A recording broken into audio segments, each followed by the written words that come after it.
चलो भाई शुरू करते हैं।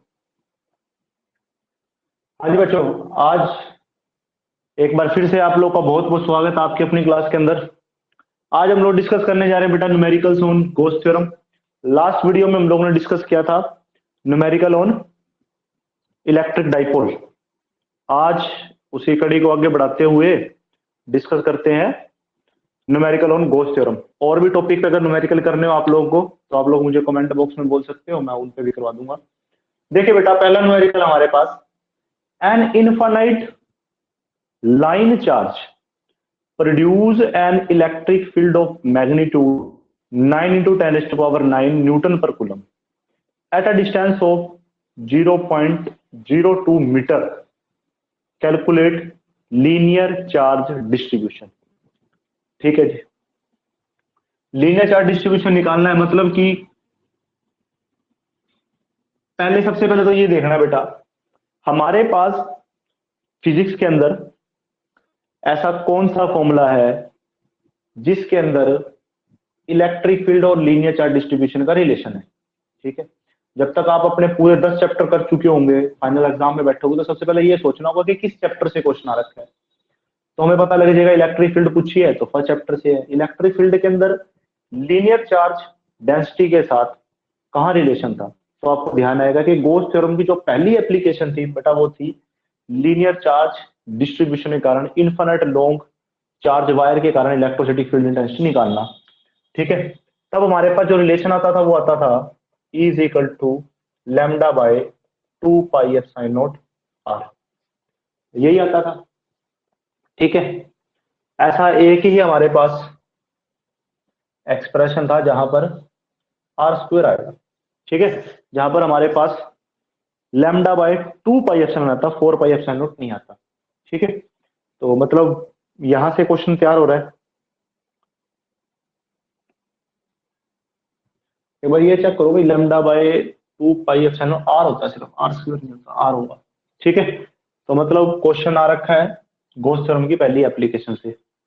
अब यहां देखिए बेटा, इसको हम ऐसे भी लिख सकते हैं क्या, 2 2 कारण, ताकि हम इसको ऐसे लिख सकें E is equal to 2 lambda by 4 pi epsilon naught are.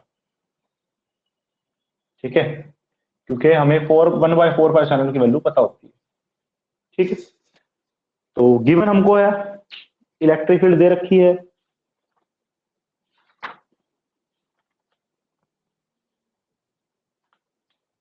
Electric field हम लोग को पता है, आर हमको दिया हुआ है, 1/4 पाई एप्सिलॉन की वैल्यू पता है, लैम्डा फाइंड आउट करना है। तो बेटा लैम्डा किसके बराबर बनेगा, हमारे पास लैम्डा आएगा E इंटू में 4 पाई एप्सिलॉन नॉट इंटू में आर बाय में 2। ठीक है, E की वैल्यू बेटा कितनी दी हुई है, E की वैल्यू हमें गिवन है 9 इंटू 10⁻⁹। इसकी बेटा 1/4 पाई एप्सिलॉन की वैल्यू होती है 9 इंटू 10⁻⁹। तो अगर इसको ऊपर लेके जाओगे तो ये नीचे आ जाएगा, 1/9 इंटू 10⁻⁹ की वैल्यू कितनी आएगी, 4 पाई एप्सिलॉन। हमें वैल्यू किसकी चाहिए, 4 पाई एप्सिलॉन की, तो इसकी वैल्यू कितनी आएगी, 1/9 इंटू 10⁻⁹। ठीक है, कंफ्यूज नहीं करना, इसकी वैल्यू ना पुट कर दे 9 इंटू 10⁻⁹, गलत हो जाएगा। आर आर हमें गिवन है अगर डिस्टेंस ऑफ 0.02, मतलब कि 2/100 लिख देता हूं मैं, आप लोग पूरा करके लिख लेना, बाय में 1/2 भी है, कट गया कट गया। लैम्डा कितना आएगा 1/100, मतलब कि 0.01। ठीक है जी, और लीनियर चार्ज डिस्ट्रीब्यूशन होता क्या है, charge per unit length. Charge के लिए यूनिट हम लोग क्या लगा देंगे, कूलम, लेंथ के लिए मीटर, तो 0.01 कूलम पर मीटर। ठीक है, पहला न्यूमेरिकल हम लोग इस तरह से सॉल्व कर देंगे, बड़ा आसान है। आप लोग तो गिवन वगैरह सब कुछ लिख के कर लेना, गिवन लिख लेना, इलेक्ट्रिक फील्ड दे रखी है, आर दिया हुआ है, फिर क्या देना है, एज वी नो दैट क्या, lambda by 2 pi epsilon R, 2 से मल्टीप्लाई 2 से डिवाइड, 2 2 जा 4, 2 लैम्डा बाय 4 पाई एप्सिलॉन बन गया। लैम्डा निकालना है, 4 पाई एप्सिलॉन को ऊपर ले जाएंगे, आर को भी ऊपर ले जाएंगे, ई तो पड़ा ही था, 2 नीचे आ जाएगा, और लैम्डा की वैल्यू हम लोग कैलकुलेट करके निकाल देंगे। बड़ा आसान सा न्यूमेरिकल था, इजी तरीके से हो जाएगा। बुक से भी ट्राई करो, बुक से ही है न्यूमेरिकल, प्रदीप की बुक से है, आप लोग भी ट्राई करो। नेक्स्ट की तरफ चलते हैं।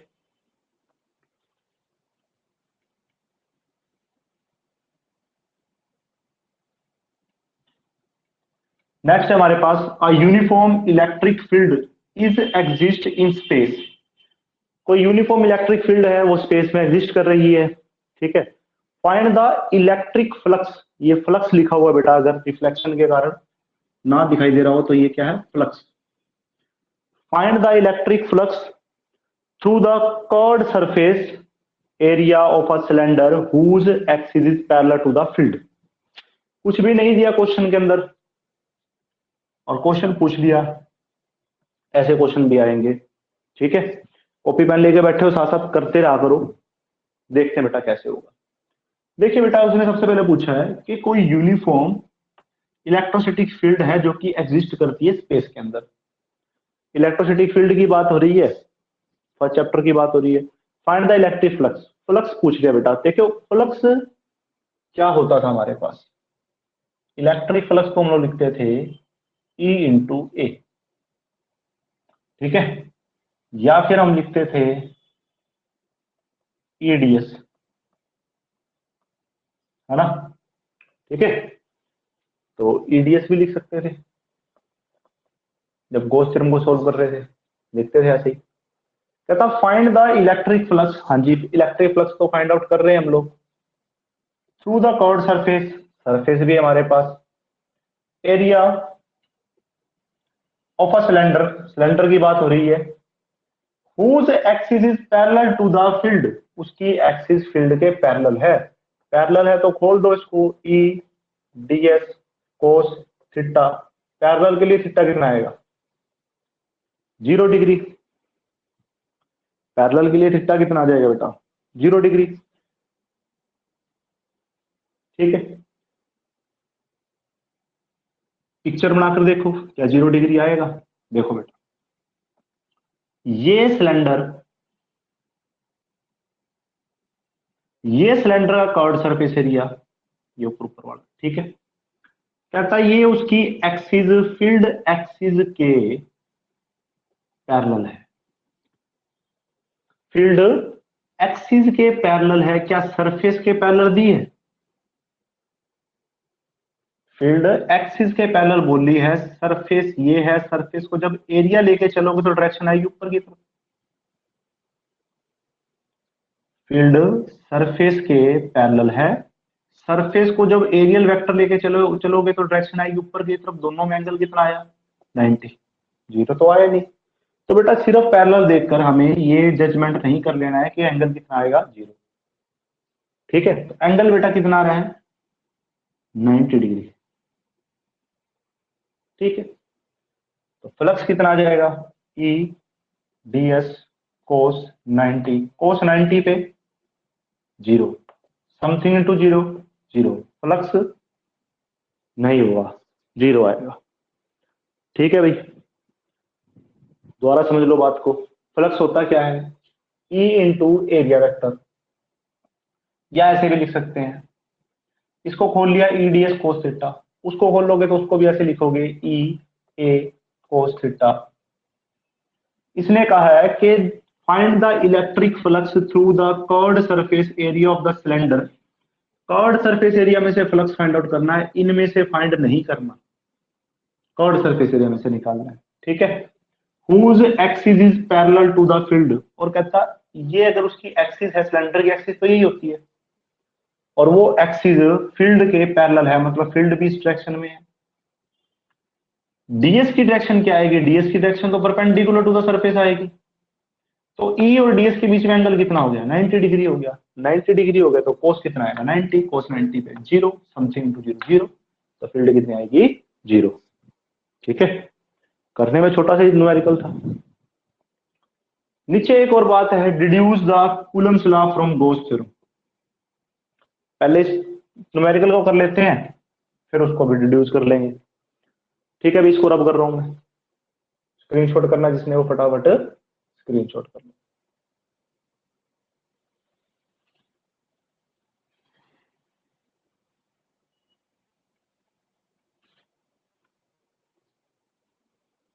ठीक है भाई,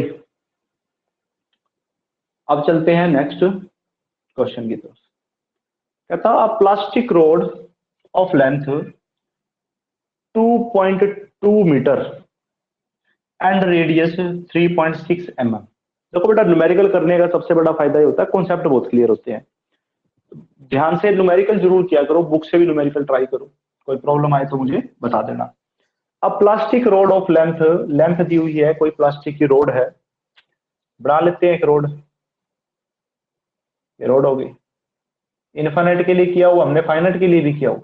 तो मैंने क्वेश्चन करवाया था तो फाइनाइट के लिए भी करवाया था। लेंथ दी हुई है बेटा 2.2 मीटर, ठीक है।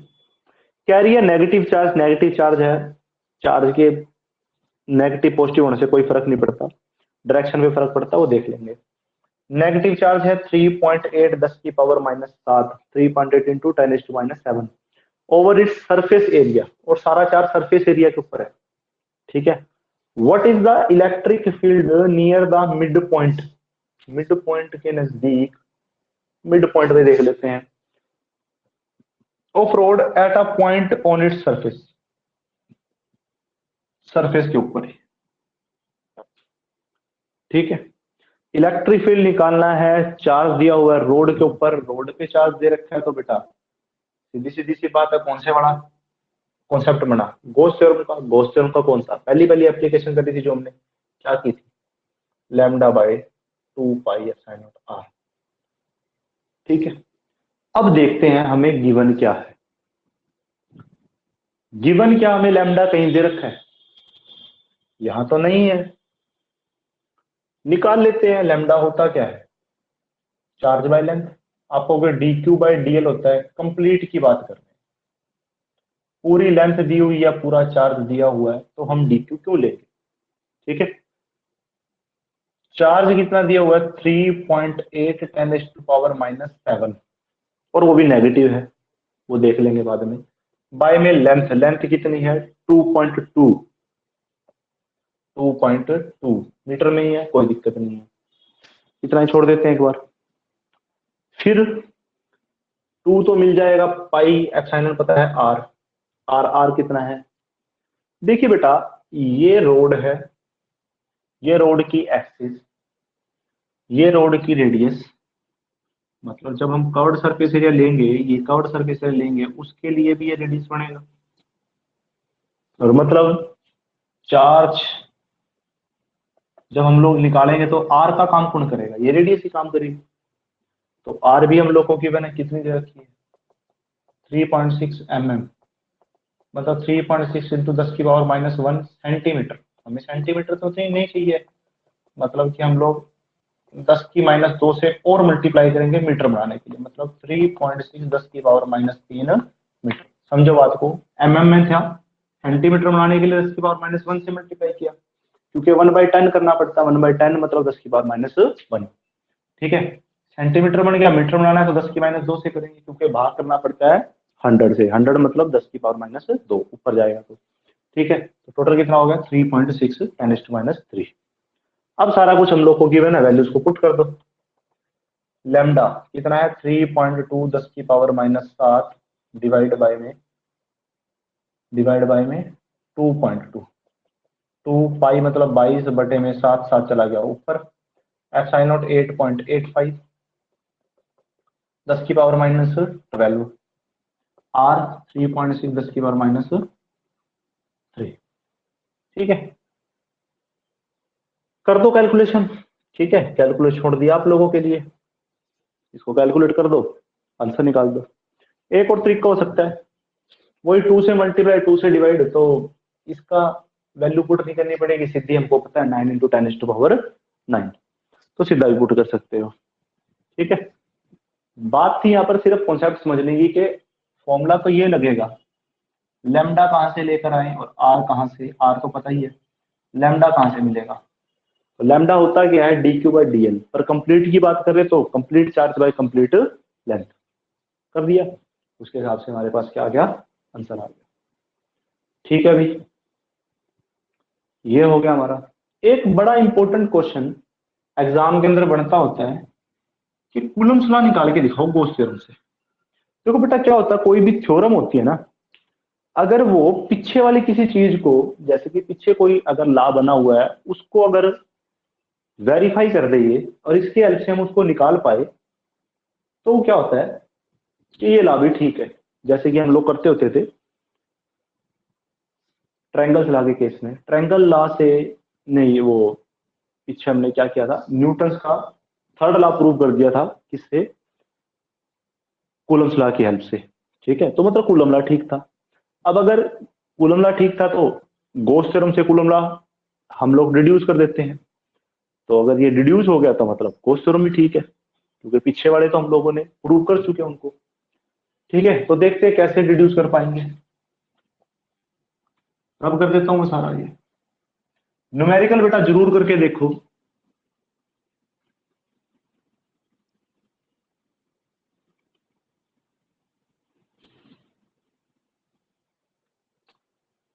ठीक है भाई,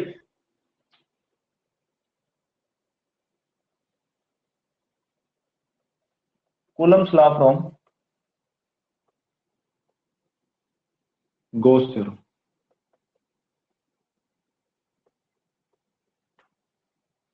इंपॉर्टेंट क्वेश्चन है।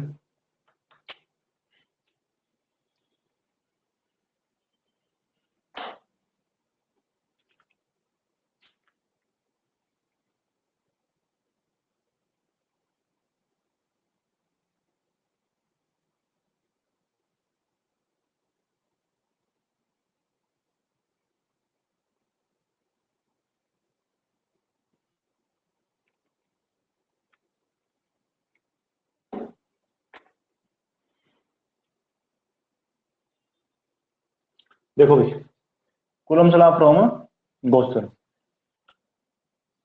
गॉस थ्योरम के लिए हम लोग को एक सरफेस चाहिए था। सेंटर में मान लेते हैं कोई चार्ज है, ये रेडियस आर है, स्मॉल सरफेस है, इलेक्ट्रिक फील्ड बाहर की तरफ और डीएस भी बाहर की। ठीक है, फ्रॉम गॉस थ्योरम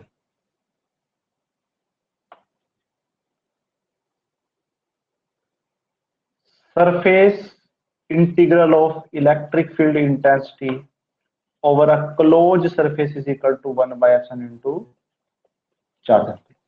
ये हमको पता है, ये गॉस थ्योरम से हमको पता है। हम इसको प्रूव करने के लिए लेट कर लेते हैं एक स्फीयर जिसकी रेडियस है आर, चार्ज कैरी करता है क्यों। Let us consider a sphere of radius r having charge q at its center। ठीक है, suppose a small area element ds vector। ठीक है, कोई नाम देना चाहते हो दे दो, at point A on surface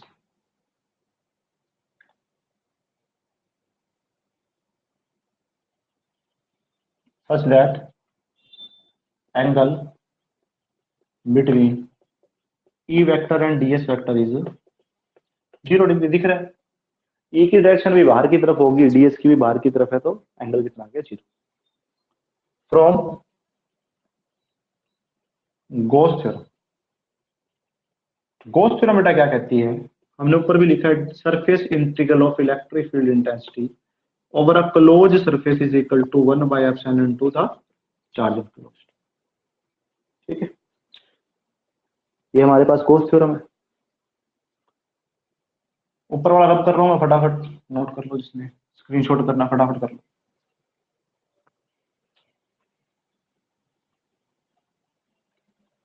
खोल देंगे, E D S cos theta is equal to 1/epsilon into the charge, क्योंकि डॉट प्रोडक्ट था।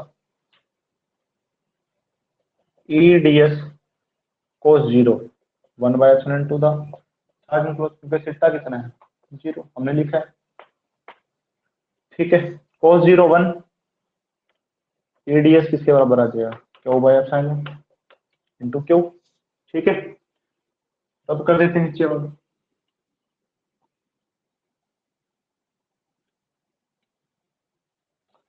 ई फाइंड आउट करना, बाहर निकालेंगे, DS is equal to 1/ε into the Q, और डीएस क्या आएगा, curved surface area of given sphere Q by epsilon. ठीक है, कर्व्ड सरफेस एरिया कितना होता है, 4πr², आर कौन सी लोगे, यही आ रहा है हमारे पास, क्यू बाय एप्सिलॉन। सो ई किसके बराबर आएगा, क्यू बाय 4πε0 इंटू r²। ये तो ई आ गया, गॉस थ्योरम तो नहीं प्रूव हुई अभी भी।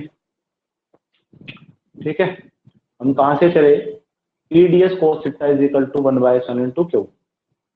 थीटा जीरो था तो जीरो पुट कर दिया, 1/ε इंटू क्यू कर दिया, ई डी एस आ गया 1/ε इंटू क्यू। ई को बाहर निकालना है, कैलकुलेट करना है, क्योंकि डीएस का इंटीग्रेशन हो गया curved surface area of given sphere, और वो होता कितना है, 4πr²। ई कितना आ गया, क्यू बाय 4πε0 r²। ठीक है, मैंने आप लोगों को सिग्निफिकेंस करवाई थी इलेक्ट्रोस्टैटिक फील्ड इंटेंसिटी की, और सिग्निफिकेंस क्या थी कि अगर हमें इलेक्ट्रिक फील्ड के बारे में पता है किसी पॉइंट पर, तो हम किसी छोटे चार्ज क्यू पे लगने वाली फोर्स को फाइंड आउट कर सकते हैं। कैसे, क्योंकि ई क्या होता था हमारे पास, एफ बाय क्यू नोट, तो एफ किसके बराबर आ जाएगा, क्यू नोट ई। इसी बात का यूज कर लेते हैं, from significance of electrostatic field intensity at any point, we know that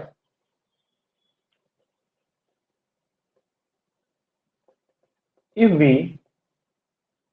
know about E vector at any point, then we can easily calculate electrostatic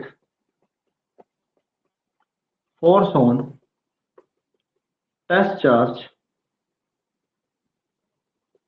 Q naught placed at that point by F equal to Q naught E। ठीक है, E की तो value है हमारे पास, नाम 1 दे देंगे, इसको नाम दे देंगे 2, कर देते हैं 2 को 1 में यूज, यूजिंग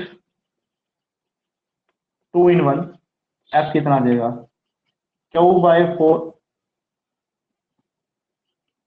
4πε0 r के तो पड़ा ही, इंटू में क्यू नोट हो रहा है।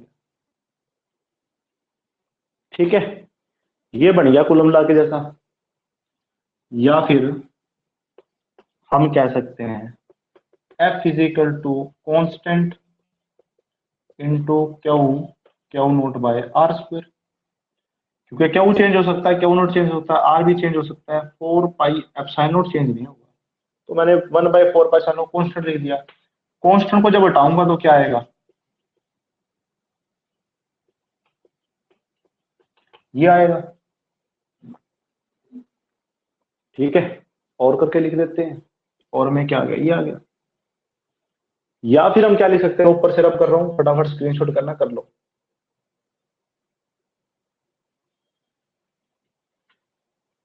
या फिर हम लोग क्या कह सकते हैं, F is directly proportional to Q naught, और F is inversely proportional to r²। ये क्या है, कूलम्स लॉ है। और देखिए बेटा, हम सिर्फ मैग्नीट्यूड ही लेके चले हैं, और R भी मैग्नीट्यूड ही है। ठीक है, which is Coulomb's law in electrostatics.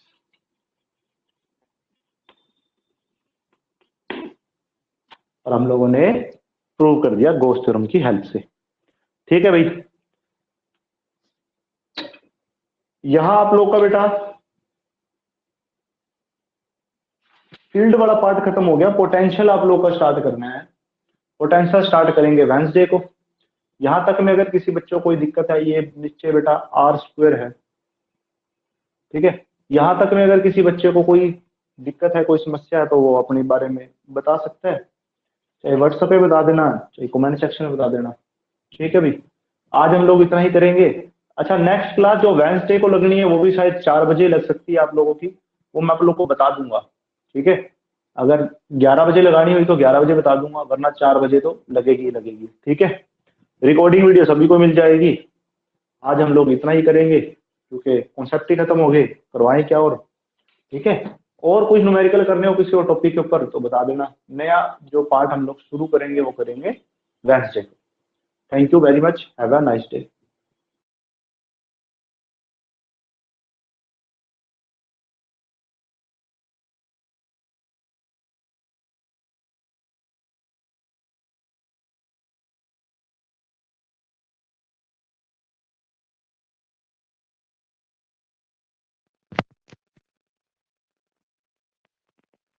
¿Quién era?